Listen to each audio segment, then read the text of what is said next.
Hi guys, நம்ம என்னதான் ஹெல்த்தியாக செஞ்சு கொடுத்தாலும் ஒரு சில ஐட்டம் வந்து பிடிக்கல அப்படின்னா அவங்கள வந்து சாப்பிடவே வைக்க முடிய மாட்டேங்குது.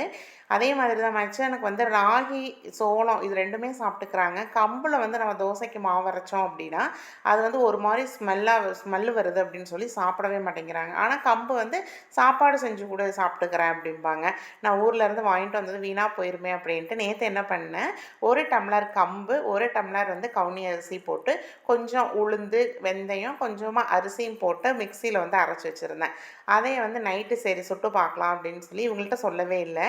ஒரு தோசை ஃபஸ்ட்டு சாம்பிளுக்கு ஊற்றி பார்த்தேன். நல்லா மொறு மொறுன்னு சூப்பராக வந்துருந்துச்சு. சரின்ட்டு கொண்டு போய் கொடுத்து பார்த்தேன். எப்படி இருக்குன்னு சொல்லுங்கள் அப்படின்னா, சூப்பராக இருக்குது அப்படின்னாங்க. ஓகே அப்படின்ட்டு நான் சொல்லவே இல்லை, அது வந்து கம்பு தோசை தான் அப்படின்ட்டு. இந்த மாதிரி நீங்கள் வந்து சிறுதானியத்தை சிங்கிளாக அரைக்காமல் ஏதாச்சும் ஒன்று, இப்போ ராகியும் சோளம் அப்படி மிக்ஸ் பண்ணி அரைச்சி பாருங்களேன். டேஸ்ட் வந்து சூப்பராக இருக்குது. ட்ரை பண்ணி பாருங்கள்.